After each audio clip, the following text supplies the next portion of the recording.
नमो ब्रह्मणे नमस्तेवाय तमेव प्रत्यक्षं ब्रह्मासि तमेव प्रत्यक्षं ब्रह्मावदेशामि प्रीतं वदेशामि सकलं वदेशामि कल्पावतु सर्वकारमोऽस्तु भवतु मां भवतु वक्तारम् ॐ शान्ति शान्ति शान्ति।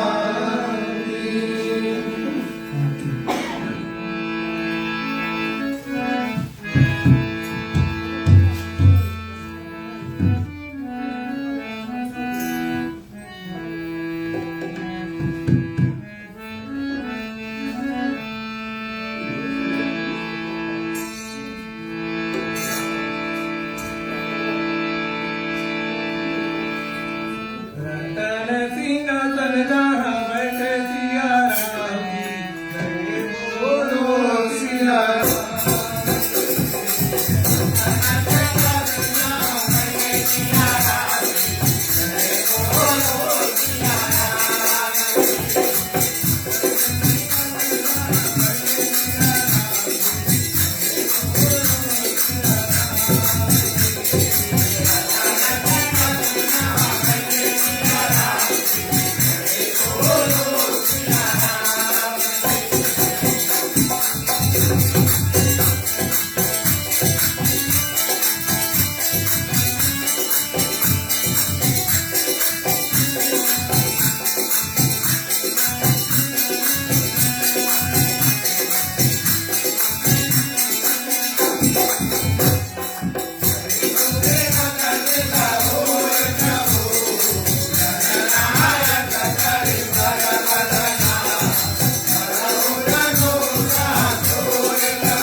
पवन कुमार प्रभु मन पावक ज्ञान साधु हृदय आधार प्रभु हरि नाम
चलते हैं प्रिय भक्तजन, भगवान श्री राम का जो चरण वंदना है उसको हम गाते हैं। जो जो जानते हैं आप हमारे साथ जरूर गाइएगा। संग में गाने में और भी मजा आता है और भी अच्छा लगेगा।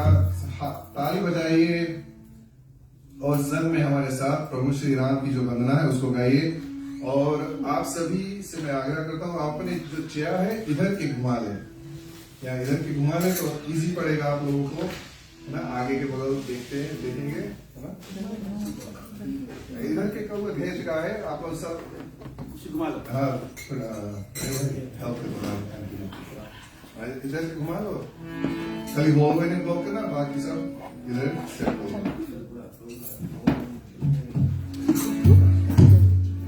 ठीक है, बहुत सुंदर। चलते हैं प्रभु की चरण वंदना हम करते हैं।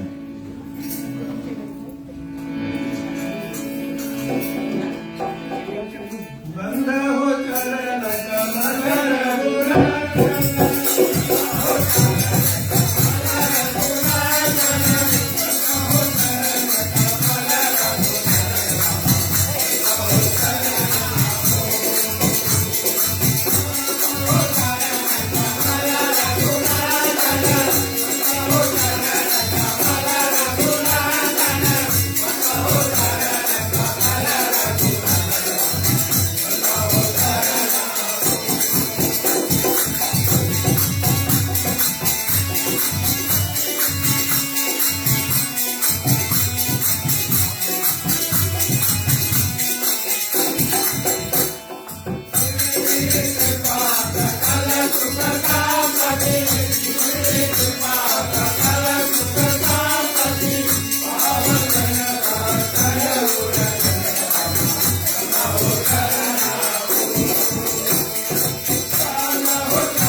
सभी को जय श्री राम। तो चलते हैं आज रात्रि की कथा में हम प्रवेश करते हैं।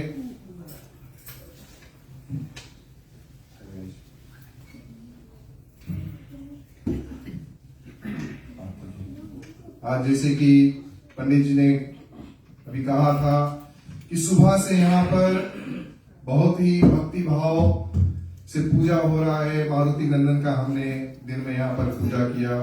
फिर तकरीबन 3 बजे के समय हमने सत्यनारायण भगवान का जो कथा है उसको श्रवण किया। पंडित जी ने हमको बहुत ही भली भांति से, बहुत ही सुंदर तरह से, विधि विधान से, कोई रश नहीं, बहुत ही सुंदर तरह से हमको कथा समझाया।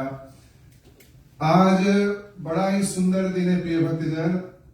सुबह से यहाँ पर पूजा पाठ तो हो रहा है, परंतु आज जो हमारे भैया जी है उन्होंने ये अवसर क्यों और चुना है, क्योंकि उनके जो बेटे हैं उनका 1 साल का जो जन्मदिन है उनको भी आज यहाँ धूमधाम से मनाने के लिए हम सबको यहाँ पर बुलाया है। सुबह से यहाँ पर मारुति नंदन को बुलाकर बैठाया गया है।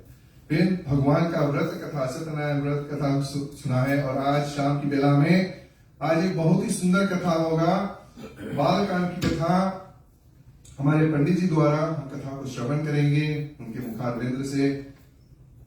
आज कथा में पंडित जी ने बहुत दो बात एक मुझ कहा था कथा में, जिसमें मैं प्रकाश डालने की अवसर पंडित जी को दूंगा, परंतु उससे आज 2 बात कहा था। जब नारद जी ने श्राप दिया था सत्यनारायण भगवान को, बताया नहीं था कि वो श्राप कैसे कहां पर जाकर खत्म हुआ।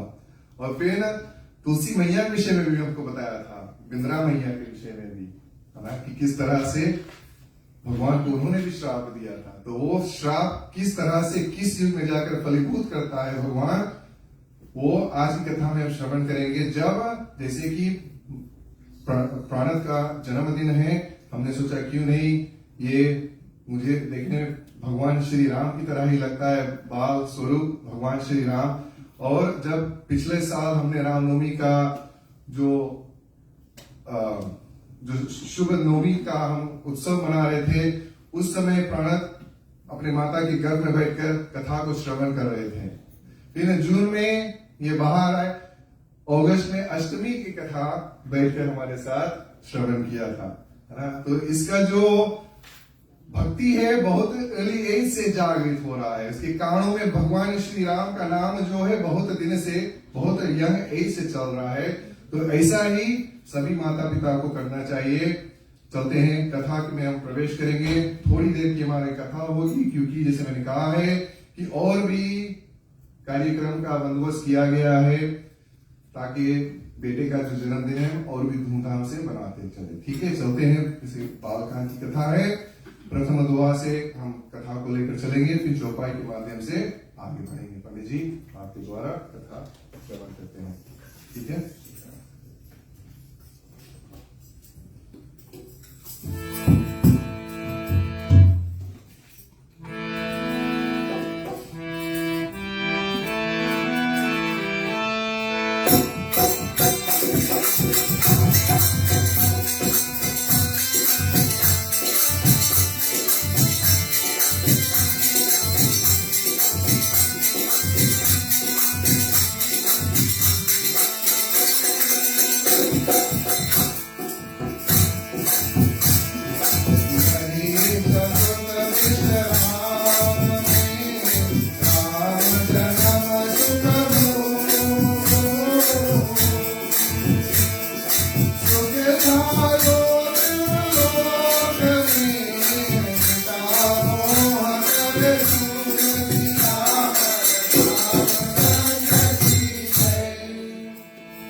आओ प्यारे श्रोतागण मिल के चले रामायण की कथा सुने।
गांव ग्राम के सदस्यगण, मंडली के सदस्यगण, घर परिवार की और है जो इष्ट मित्र परिवार है, आमंत्रित मेहमान इत्यादि सभी का हार्दिक स्वागत है।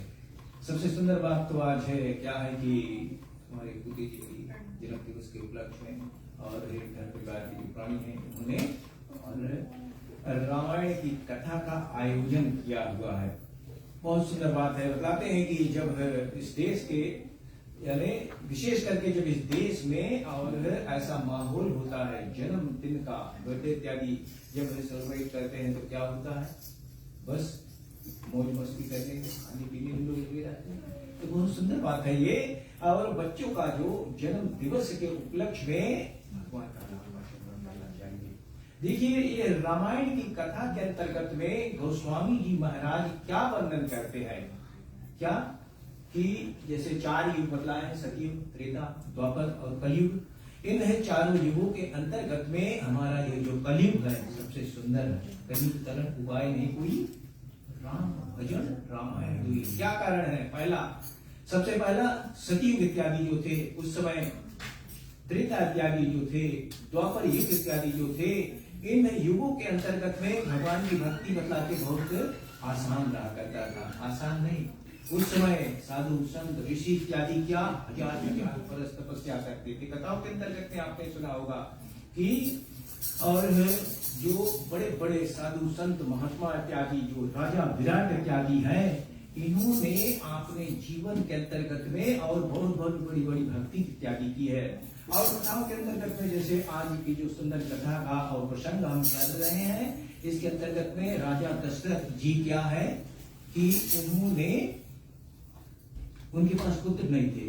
देखिए इंसान के जीवन में ऐसे ऐसे माहौल आ जाते हैं, रुपया पैसा सभी भरा होता है, परिवार इत्यादि होते हैं, परंतु भगवान सभी को बराबर वस्तु नहीं देते हैं। क्या कारण है कि आज राजा दशरथ के कोई पुत्र नहीं है। इतना भारी राजा, संसार में उनका नाम जय जयकार होता है। मर्यादा जो और है उनको पालन करने वाले हैं, जो और एक ऐसे राजा है, राजा दशरथ का नाम और इस समय के अंतर्गत में बहुत श्रद्धा के साथ में लिया जाता है। क्या कारण है कि राम के पिता है, परंतु देखिए और उनके जीवन में भी कैसे और दुख संकट आता गया। इसीलिए सबसे पहली बात भक्ति यानी और कलयुग के अंतर्गत में बतलाते हैं कि उस समय और हजार वर्ष तपस्या इत्यादि हुआ करती थी, तब जाकर के भगवान दर्शन देते थे। परंतु हमारा ये कलयुग का जो वृतांत बतलाते हैं, कलयुग की जो महिमा है इसके अंतर्गत में कि छोटे से समय के अंतर्गत में भगवान की भक्ति हम प्राप्त कर सकते हैं। क्या कारण है कि परमात्मा की असीम कृपा इससे कलयुग में बतलाई जाती है। और हम बहुत भाग्यशाली प्राणी हैं, इसे कलयुग में हमारा जन्म हुआ। कलयुग का जो वृतांत है इसके अंतर्गत में हम जो मनुष्य प्राणी हैं, छोटे से समय के अंतर्गत में भगवान की भक्ति को प्राप्त कर लेते हैं। ऐसे ही जो राजा दशरथ का जो कथा का वर्णन है, आज की जो कथा के अनुसार में राजा दशरथ है, सभी कुछ उनके पास था, बहुत समय तक राजपाट करते रहे। पहले उम्र हजार वर्ष रहा करती थी, तो उस समय के अंतर्गत में और राजा का कोई पुत्र नहीं हुआ। यानी अभी चिंता करने लग जाते हैं। अभी भी यदि और इस जीवन के अंतर्गत में किसी को पुत्र इत्यादि भगवान की कृपा के द्वारा नहीं प्राप्ति हुई है, तो क्या है कि भगवान के शरण में और क्या है कि अपने आप को अर्पण करते हैं, प्रार्थना विनती कर बताते, पर प्रार्थना विनती के द्वारा भगवान की भक्ति सेवा के द्वारा सभी कुछ हमें प्राप्त हो जाता है। और यही गति और राजा दशरथ की थी। उन्होंने अपने गुरु का और जो आशीर्वाद है उसको लिया, उसके द्वारा उनके पुत्र संतान की प्राप्ति हुई। और कथाओं के अंतर्गत में राजा दशरथ के घर में राम जी का आगमन हुआ। कथाओं के अंदर में आप जानते होंगे कि राजा राम जो है ये विष्णु के अवतार हैं, भगवान विष्णु के अवतार हैं, राम कृष्ण इत्यादि जो साधु संत भजनिया लोग हैं, हम लोग तो उतना एक्सपीरियंस नहीं है, वो लोग जानते हैं कि भगवान विष्णु का और रूप यानी भगवान विष्णु का अवतरण इस संसार में होता है। कैसे? कथाओं के अंदर श्रीमद् भागवत गीता का जो कथा है आप जान सकते हैं। भागवत गीता के अंतर्गत में श्री और कृष्ण जी अर्जुन को समझाते हैं कि जब इस संसार में बताते हैं कि धर्म की हानि होगी, पूजा पाठ से लोगों का मन जब हट जाएगा और साधु संत महात्माओं को और क्या है कि दुख देने लग जाएंगे संसार के जो और नगर निवासी हैं, तो उस समय धर्म आहिस्ता आहिस्ता लुप्त होने लगेगा। तो कृष्ण जी बताते हैं कि उस समय और मुझको यानी विष्णु भगवान बताते कि उस समय हमें और संसार में आना है। तो कृष्ण जी अर्जुन को बताते हैं कि यदा यदा धर्म से गलानि भवति भारता वे प्राण मदमस्त तदात्मान सृजाम्यहं परित्रणाय साधूनां विनाशाय दुष्टताम धर्म संस्थापनार्थ संभवामि चायुगे। जब जब धर्म की हानि होती भगवान और अपना रूप बदल करके आते हैं। विष्णु जी भगवान एक है, परंतु युग युगांतर के जैसे जैसे समय का बदलाव होता है उसी के अनुकूल में और श्री हरि विष्णु जी अपना रूप बदलते हैं। कथाओं में आपने सुना होगा, सतयुग में श्री विष्णु के नाम की पूजा होती थी, त्रेता युग में राम का नाम, द्वापर में श्री कृष्ण जी का नाम था। इस कलयुग में वही विष्णु जी की जो सेवा आज यहाँ पर सत्यनारायण की व्रत पूजन संपन्न की गई है। और इसके सहित में इस परिवार के जो और सदस्य गण है, इनके द्वारा इनके घर में रामायण की कथा होती है। तो देखिए श्री विष्णु जी का ये वचन जो है आज इस कलयुग में हमारे सन्मुख में है। विष्णु जी के 24 अवतार, उनमें से 10 अवतार की पूजा और 10 अवतारों की पूजा के अंतर्गत में कलयुग में सबसे सुंदर है और सत्यनारायण की जो व्रत कथा का वही विष्णु जी का स्वरूप है। और जैसे राम जी और राजा दशरथ के घर में जब पहले 4 भाई हुए, राम, लक्ष्मण, भरत और शत्रुघ्न, ये बड़ी ऐसी असीम अनुकंपा के द्वारा और तपस्या के द्वारा राजा दशरथ को 4 पुत्रों की प्राप्ति हुई। बताते हैं कि जीवन के अंतर्गत में कभी हमें और अपने आप को कमजोर नहीं सोचना चाहिए। आज नहीं तो कल परमात्मा की कृपा जब हमारे रूपे बताते हैं कि बारिश हर दिन नहीं होता है, जिस दिन और बादल इकट्ठा होते हैं उस दिन बारिश हो जाती है।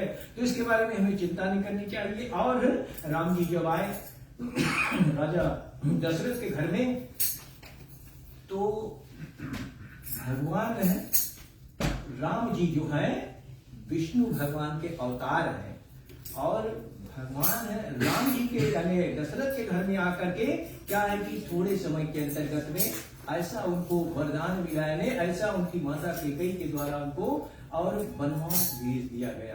तो देखिए आप कि भगवान स्वरूप और इस संसार में आकर के वो कभी हिचकिचाए नहीं, कभी चिंता में नहीं गए, कभी सोच नहीं किया, सभी को संतावना देते गए। 4 भाई थे और उन्होंने अपने जीवन के अंतर्गत में 14 वर्ष का वनवास ले लिया।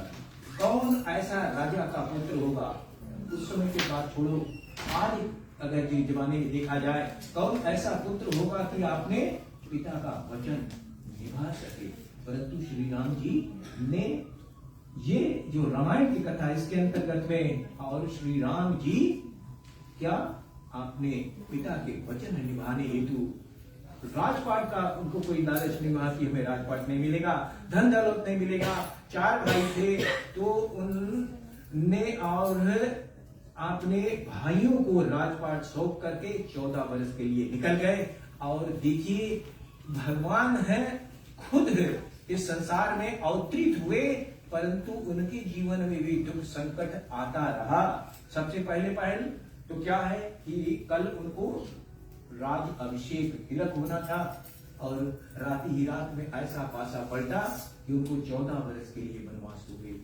और फिर उसके पश्चात में जब वो वनवास को चल देते हैं तो वहां पर अनेक प्रकार से दुख संकट इत्यादि और झेलते क्या है कि ऐसे बहुत रामायण के अंतर्गत में बताया जाता है कि ऐसे बहुत से और जो पात्र इत्यादि रामायण के अंतर्गत में ऐसी कथाओं का वर्णन है वो स्वामी जी महाराज है और करते हैं अर्थात है कथाओं का निमित्तार्थ में। जैसे राजा जो बनने वाले श्री राम जी थे और घट को और वनवास के लिए और निकल जाते, यानी अपना जीवन राजपाट छोड़ करके राज्य तिलक होनी थी, सर पर मुकुट आने वाला था, परंतु क्या है कि दूसरे ही दिन पैर में एक खड़ा हुआ गया।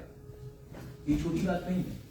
अभी हमारे पास कोई यदि प्रॉपर्टी इत्यादि नाम होना चाहे और कल यदि ऐसा और माहौल बदल जाए तो क्या हम अपने आप को आत्महत्या कर लेंगे, अपने आप को कोई ऐसा गलत रास्ता पर चल देंगे। परंतु श्री राम जी ने और हमें ये विद्या की प्राप्ति यानी गुण को अर्पण किया हुआ है कि हमें कभी अपने आप को कमजोर नहीं समझना चाहिए, नित्य प्रति उनका नाम का स्मरण करें। और ऐसे ही राम जी क्या है कि आपने पिता का और वचन निभाने हेतु 14 वर्ष के लिए वनवास निकल जाते हैं। क्या कारण है कि आज है आपने पिता के द्वारा, जैसे आज का जो चौपाई है, आज की जो दोहा है, इसके अंतर्गत में राजा जी के जो उनके पुत्र नहीं हुए थे राजा को, और आपने गुरु के पास गए, गुरु का आशीर्वाद लिया, फिर पुत्र यज्ञ इत्यादि किया, इसके पश्चात में संतान इत्यादि 4 बेटे हुए।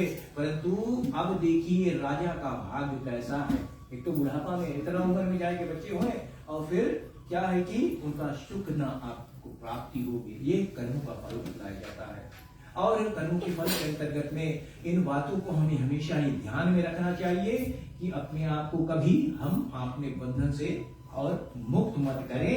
एक ऐसा जो परमात्मा का नाम का जो स्मरण कर मात्र से और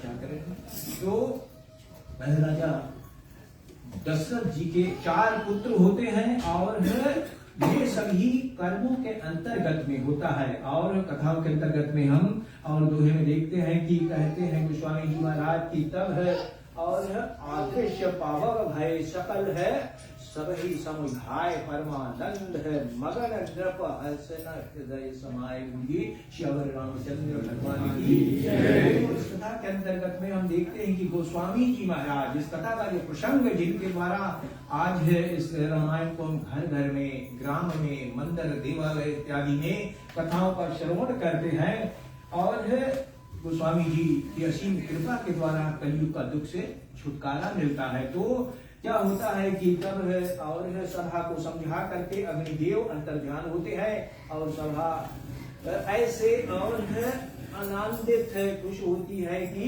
उसका वर्णन नहीं हो सकता है। देखिए, और आपने जो राजा थे, राजा दशरथ, तो आपने गुरु के पास जाते हैं और उनसे ये वरदान प्राप्त करते हैं कि अमुख कर्म के द्वारा, अमुख पूजन के द्वारा आपको पुत्र की प्राप्ति होगी। तो क्या पुत्र यज्ञ कराते हैं आपने गुरु के द्वारा, वशिष्ठ जी है उनके द्वारा, और अग्नि देवता प्रकट होते हैं अग्निकुंड से, और हाथ में एक खीर लेकर के, तो फिर राजा और उसको देते हैं, राजा वो लेकर के हमें क्या आगे चल देते हैं, कथा आगे करके चलें।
तो प्रिय भक्तगण, कथाओं के अंतर्गत में गोस्वामी जी महाराज कितने तरीके से बतलाते हैं कि जब अग्निदेव यानी हवन है जो होता है एक पुत्र यष्टि यज्ञ, पुत्र यष्टि यानी पुत्र की प्राप्ति करने के निमित्तार्थ में और एक हवन यज्ञ संपन्न किया उनके गुरु के द्वारा, ऋषि के द्वारा।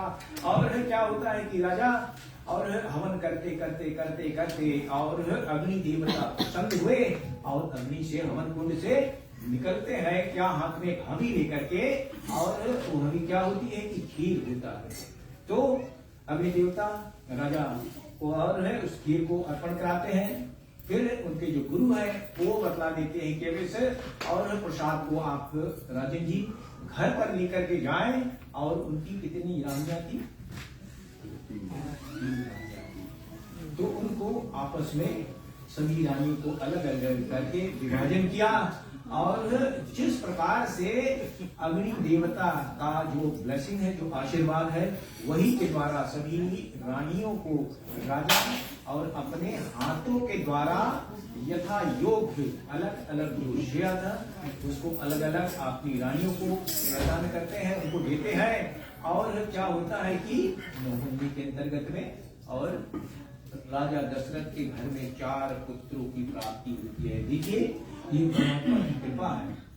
ये सभी क्या है बताते हैं कि जैसे इस कलयुग के अंतर्गत में यदि आज है ये जो कथा है ये तो द्वापर त्रेता युग की बात है, रामावतार की कथा है। परंतु आज इस कलयुग में यदि भगवान की भक्ति की ओर हम नजर दौड़ाते हैं तो क्या हमें और प्राप्ति होता है कि मन में कोई भी कार्य हम करें दिखावे के लिए ना करें, श्रद्धा भक्ति के द्वारा। और यही श्रद्धा भक्ति के द्वारा आज हमारी जो मनोरथ है, जो हमारी मनोकामना होती है, वो भगवान के द्वारा पूर्ण होती है। विशेष करके और कलयुग के अंतर्गत में जैसे राजा और दशरथ के घर में श्री राम जी का जन्म हुआ, परंतु भाग्यवश उनको वनवास हो गया।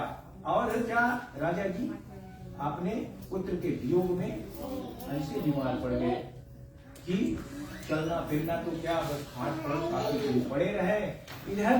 और आपने पिता का जो मरने से पहले जब और राजा दशरथ राम जी के प्रति जो वचन दिया हुआ था कि 14 वर्ष के लिए वनवास, पिताजी घर पर बीमार पड़े हैं, परंतु वो जो बेटा है राम, उन्हों के द्वारा हम ये मर्यादा को सिद्ध करते हैं। उनकी जो गुण है, आपके पिता को और बीमार छोड़ करके कैसे 14 वर्ष के लिए निकल जाते हैं, ये साधारण बात नहीं है। क्या कारण है कि कलयुग के और जो पाप इत्यादि है आज भी उनका यदि हम सही तौर से स्मरण करें तो हमारे ऊपर से भी सब कुछ संकट आ सकती यानी दूर जा सकती है। और राजा दशरथ के जो पुत्र श्री राम जी थे वो 14 वर्ष के वनवास के निमित्त में अनेक जैसे जैसे वो और जाते हैं आगे यात्रा में यानी 14 वर्ष के वनवास के लिए में, तो उनके साथ में भी बहुत और बुरा होता है। बुरा क्या होता है? वही होता है राम के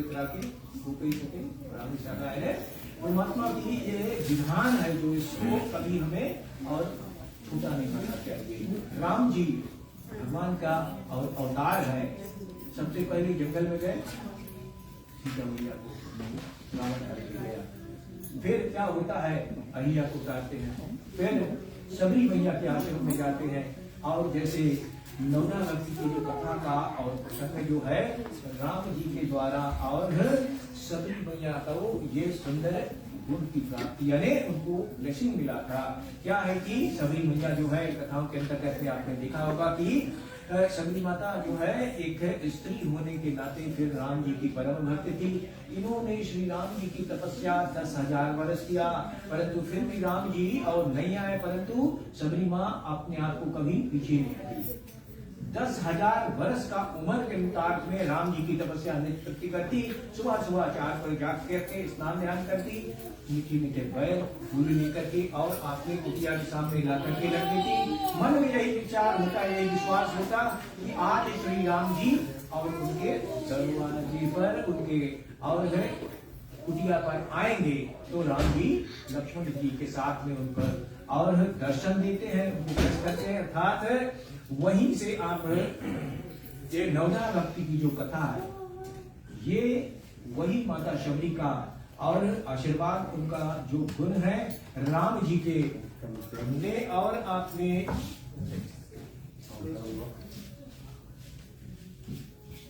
राम जी ने और सबरी मैया को नवना भक्ति का जो प्रसंग सुनाया था और वही प्रसंग के अंतर्गत में आज भी हम इस कलयुग में बताते हैं कि श्री राम जी हैं जो और सबरी माँ को वो नवजा भक्ति का जो प्रसंग सुनाया हुआ था। प्रथम भक्ति संतन का संगा,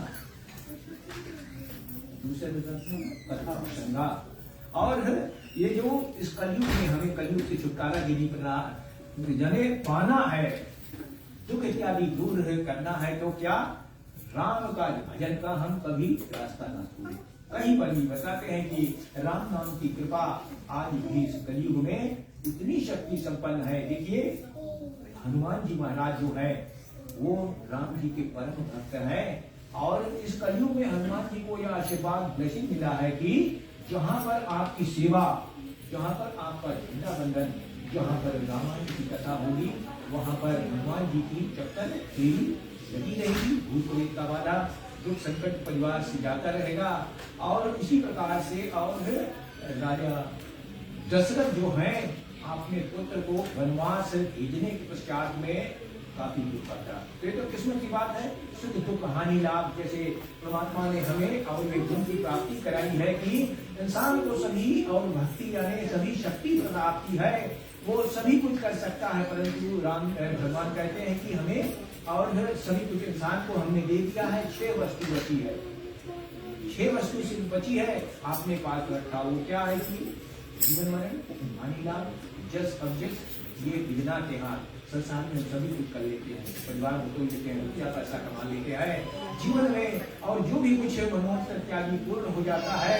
और ये जीवन मृत्यु जो है परमात्मा भाग्य अनुसार जैसे पिछले कर्मों के अंतर्गत में आज हमें मनुष्य का जीवन मिला है, मनुष्य का जीवन के पा करके हम कभी अहंकार ना करें, ईगो ना करें और परमात्मा का नाम है पुण्य कर्म के द्वारा अपना जीवन का संचालन करें। जीवन मृत्यु हानि लाभ कर्म करना है। कृष्ण जी बताते कर्मिका सेवा को बजाते हैं, यानी जीवन में हमें कर्म करना है। फल कौन देगा? फल को देने वाले परमात्मा। फिर इसके उपरांत में जस अवजस यानी जीवन के अंतर्गत में जो भी कुछ परमात्मा को हमें देते हैं, भगवान जो हमको देते हैं उससे कभी हम अहंकार मत करें, ईगो मत करें, बस परमात्मा का नाम का स्मरण करते चले। इस कलयुग का और आपसे हमें मुक्ति अवश्य प्राप्ति होगी। ऐसे ही अब क्या होता है कि कथाओं के अंतर्गत में गोपाली जी और महाराज बताते हैं कि राजा और अपने घर पर जब वो खीर इत्यादि लेकर के जाते हैं तीन रानियों को आपस में, और यथा योग जैसे उनके गुरु यानी अग्नि जी आगे कथा जब कर और राम जी का जन्म इत्यादि जो है इसका प्रसंग करोगे तो चलें।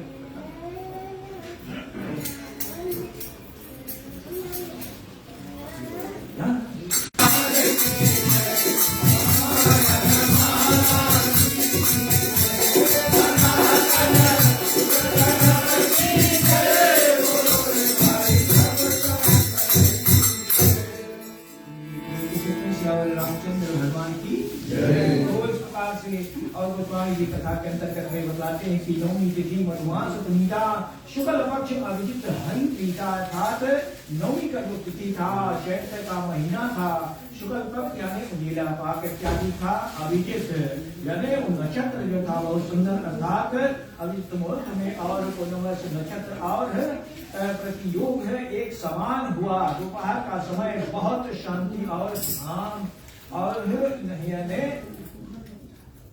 राम लक्ष्मण भरत और शत्रुघ्न चार भाई, इनका जो जन्म अमुक तिथि में हुआ। अमुक तिथि क्या बताते, चैत का महीना था, शुक्ल पक्ष था और अभिजित यानी उस समय क्या है कि जितने भी जीव जंतु जानवर हैं 12 बजे मध्याह्न काल जब सूरज और सर पर होता है उस समय क्या है पंछी इत्यादि जानवर इत्यादि आराम करने की वक्त में इकट्ठा हो जाते हैं। ऐसे सुंदर समय के अंतर्गत में श्री राम जी का लक्ष्मण और भरत शत्रुघ्न इन है चारों का और जन्म यानी भगवान यहीं पर हम एक बात को भूल जाते हैं। भगवान ने बतलाया कि इस संसार में जो परमात्मा आते हैं प्रकट होते हैं, भय प्रकट कृपाला नीति दयाला कौशल्या हितकारी। ये जो श्री राम जी जो है चार भ्राताओं 3 भ्राताओं के साथ में इस संसार में पैदा नहीं होता, सिर्फ उनका यानी वो प्रकट होते हैं। आज भी साधारण में यदि हम देखें आज ये बेटे का पोता का जन्म दिवस है, ये पैदा आज नहीं बने, आज इनका जन्म दिवस हम मनाते हैं।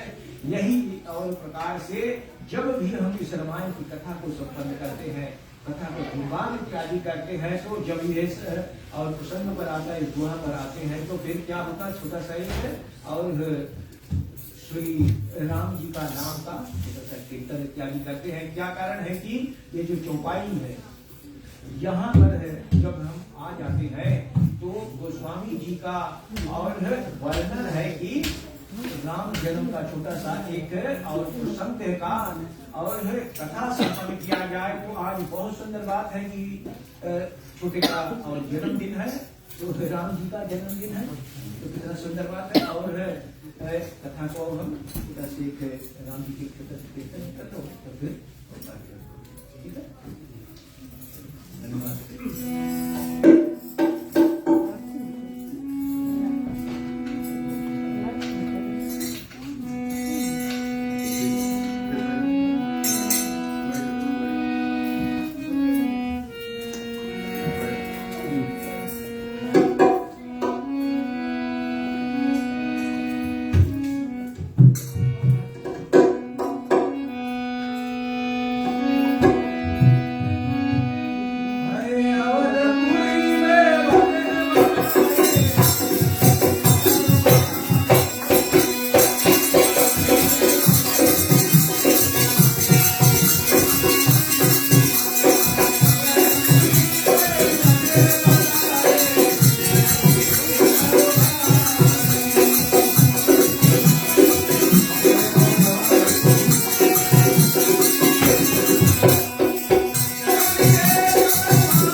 तो टेस्टिंग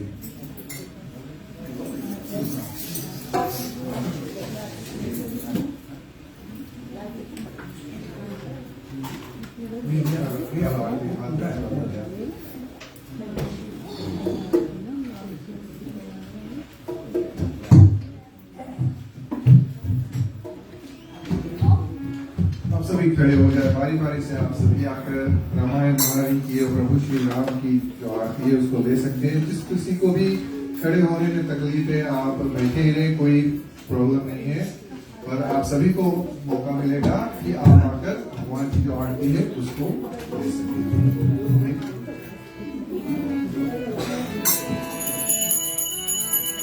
आरती श्री रामायण की।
भुजगेन्द्रहारं सदा वसन्तं हृदयारविन्दे भवं भवानी सहितं नमामि भवं भवानी सहितं नमामि भवं भवानी सहितं नमामि।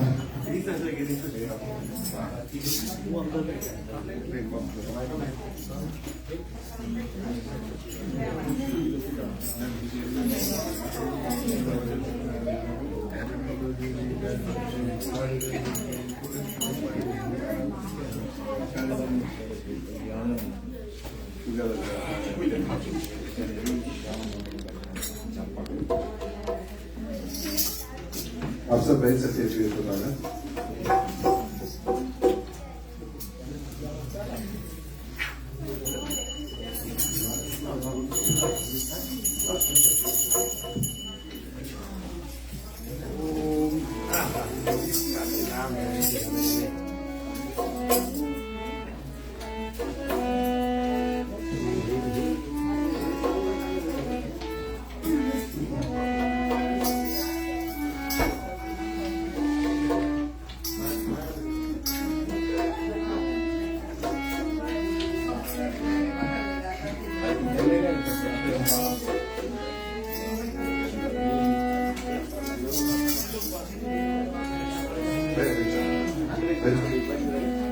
बस थोड़ी देर और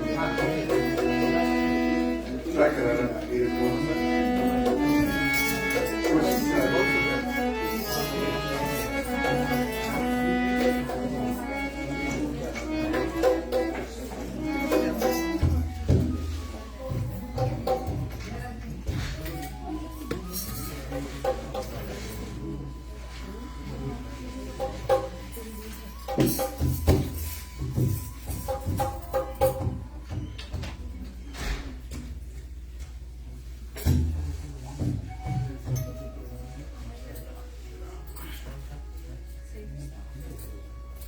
बारी बारी से आप सभी के पास आरती की थाली आएगी प्रिय भक्तजन।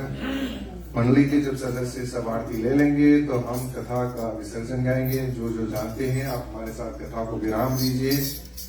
आज की कथा का जो विसर्जन है हम सब मिलकर साथ में गाते हैं। चलते हैं प्रिय भक्तजन। आरती की थाली बारी बारी से आपके पास आती रहेगी। कथा को हम विराम देते हैं।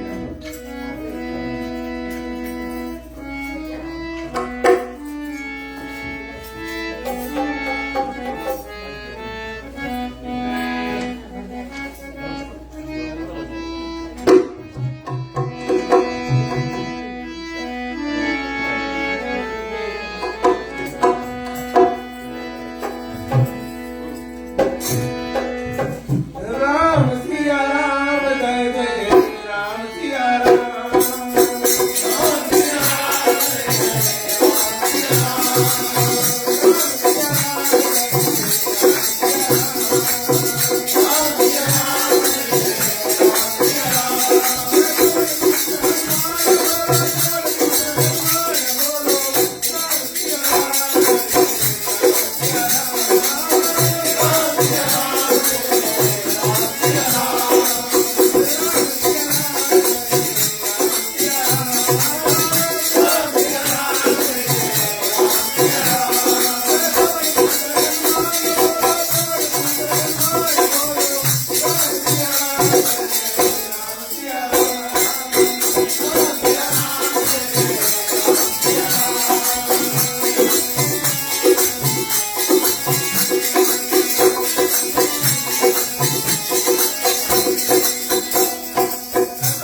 पंडित जी द्वारा आज शांति पाठ क्षमा याचना पंडित जी द्वारा करते हैं, फिर उसके बाद में आगे की जो कार्यक्रम हम चले और भगवान की क्षमा प्रार्थना करेंगे कि आज और मंडली के सदस्यगण हैं, साहित्य घर परिवार के जो सदस्यगण हैं, उनके पुत्र की जो जन्म दिवस है इसके निमित्त में। और बहुत सुंदर बात है कि आज की जो कथा है ये भी राम की जन्म पर स्थापित होती है। ये सभी बहुत भाग का बात है, यानी जीवन के अंतर्गत में जो हम मनुष्य हैं ये संसार में जन्म लेते हैं और उसके उपरांत में जो हमारी भाग्य की लिखना जो कर्म की लिखी होती है वही के अनुसार के कर्म इत्यादि भी हम और फल है की प्राप्ति होती है। तो आज है और कहीं भी वही रामायण कथा इत्यादि होती है तो श्रद्धा के साथ में लोग बैठते हैं, भक्तगण भगवान का नाम का श्रवण भक्ति कीर्तन इत्यादि बताते हैं कलयुग में कि सबसे सुंदर भक्ति भगवान का राम का जो भजन होता है प्रथम भक्ति संतन कर सकते हैं। मैं पहले बताया उसको और संपन्न कहते हैं भगवान की भक्ति कीर्तन और इत्यादि के पश्चात में ही हमारा ये जीवन और सुखमय बनता है। तो चलें तक हम लोग को जोड़ लें और घर परिवार के जो सदस्यगण हैं उनकी ओर से आए हुए जो मेहमानगण हैं सभी को हार्दिक हार्दिक स्वागत है। और उनके पुत्र के जो ये है आज जन्म दिवस का जो सुंदर कार्य है इसको संपन्न किया हुआ है सभी को और अन्न भोजन का भी सेवा है। कथा का विराम शांति पाठ के द्वारा हम देते हैं, फिर यहाँ से जो बर्थडे का कार्यक्रम और जारी करेंगे। अपराध श्रेष्ठाणी ग्रंथिनी स्वामात्मस्वा परमेश्वर अन्यथा शरणं नास्ति त्वमी भरत्वा परमेश्वर सर्वेषां मंगल भव सर्वेषां कल्याणं भव सर्वेषां शुभं भव सर्वे भवन्तु सुखिनः सर्वे सन्तु निरामया सर्वभद्राणि पश्यन्तु मा बुद्धिर् भाग्ये भवेतु मे स्वस्ति प्रचभ्यात् परिपालहन्ता न्यायेन मार्गे महेश्वरो ब्राह्मण देवानास्तुभ्यं लोकाः समस्ताः सुखिनो भवन्तु लोकाः समस्ताः सुखिनो भवन्तु मे मंत्रहीनं क्रियाहीनं भक्तिहीनं जनार्दनं यज् पूजितस्तु मे सर्वे कार्येषु सर्वदा। ओम शांति अंतरिक्षं शांति पृथ्वी शांति आपः शांति औषधयः शांतिर्वनस्पतयः शांतिर्विश्वदेवा शांति ब्रह्मा शांति सर्वभूत शांति शांतिरेव शांति शामा शांतिरेव अस्तु मा सद्गमय तम सोमा ज्योतिर्गमय मृत्युर्मा अमृतं गमय। हरि ओम शांति शांति शांति। किसी पंचक कहते श्यावर रामचंद्र की ठीक है। तो ऐसे करें कि वो कार्यक्रम से पहले पंचामृत चलाए गए, ठीक है। आसन इत्यादि आप लोग सेट कर लो और वो पंचामृत चलाओ कभी देर नहीं करो। राम कहे जी कृष्ण कहे आए के महाकाली पावर से भोग लगाया। अकाल मृत्यु हरणम अकाल मृत्यु हरणम सर्वव्याधि सेवा से कोई चिंता नहीं, हाथ साफ कर लिया और फिर अपने हाथों से पंचामृत इत्यादि और विस्तृत करते हैं। धन्यवाद है।